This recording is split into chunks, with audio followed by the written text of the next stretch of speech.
Happy Tuesday, everybody.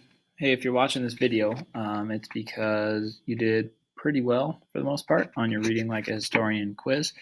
Only that last question probably hung you up a little bit. The one that was the central idea. And to be fair to you guys, you've probably been taught this about 6 different ways between central idea or main idea, or people can't quite keep their minds straight about what the wording needs to be on questions like this. This is probably more of a main idea question. And I just kind of wanted to walk you guys through how I would go about getting as accurate an answer as I could on this Reading Like a Historian quiz that we practiced the other day. So really, if you're looking at this guy right here, I'm just going to go ahead and throw it out here. The answer that we were looking for was this one, B. And let me just kind of walk you through why it is that way.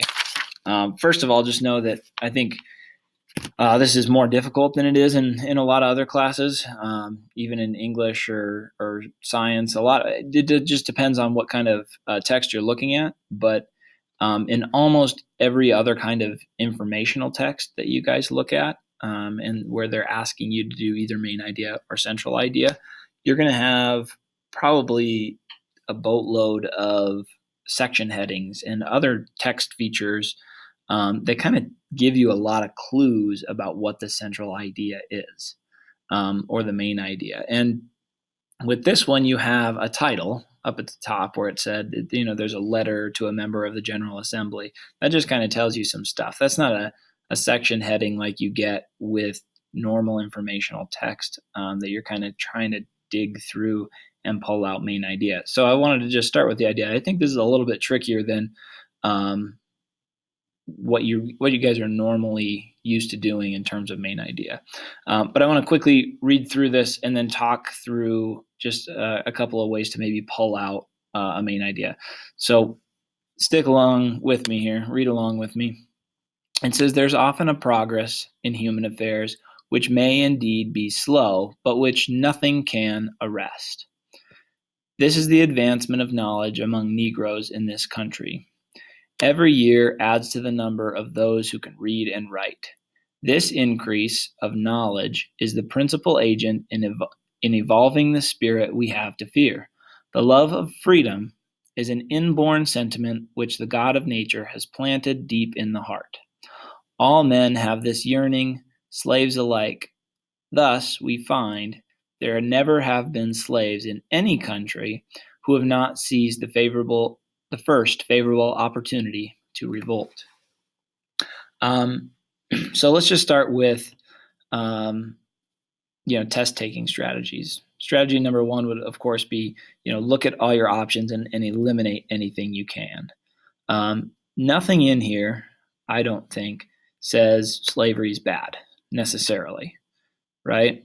It maybe alludes to it in saying that I think knowledge is, running counter to it. But there's nothing in there explicitly that says that slavery is a bad thing. So I think you can get rid of A right away. And C, it says there is no need for slavery anymore in this country since they should be free. I don't get that coming out of that paragraph at all. There's no need for ending slavery. There's never an argument to me made in there that, we're in any way trying to end slavery. So I think you're kind of down then to B or D. And what I would encourage you guys to do as you're looking at a text like this is to just go ahead and try to find what might be like a thesis statement that you can support with multiple different pieces of evidence, right? So if I look at B, all people, regardless of their color, have the knowledge and desire to be free. How many pieces of evidence from this text can I find that support that, right? And after looking it over, I think this is more my thesis statement, probably for the entire paragraph. The love of freedom is an inborn sentiment which the God of nature has planted deep in the heart. And it says right afterwards, all men have this yearning, slaves alike. So that supports right here, all people, regardless of their color, have the knowledge and desire to be free. In the next paragraph, it says, thus we find, or the next sentence, it says, thus we find there have never, there's a never in there, so we get some pretty definite language. There's never been slaves in any country. That's pretty unconditional language, who have not seized on the first favorable opportunity to revolt, right? And while that in and of itself, if you look at that and you're only looking at, thus we find there have never been slaves in any country who have not seized on the first favorable opportunity to revolt, you can see how, you see the word revolt down here.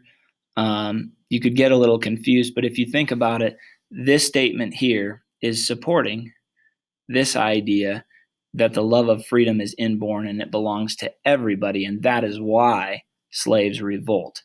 The highlighted part that I have here actually supports the statement that goes above it. It also supports this idea right here. In the other way, if I was to highlight this part, the love and the freedom of fear is an inborn sentiment, which the God of nature has planted deep in the heart. That doesn't necessarily support this last statement. So one supports the other, and you can tell that this one then becomes kind of the central idea as you look at this passage.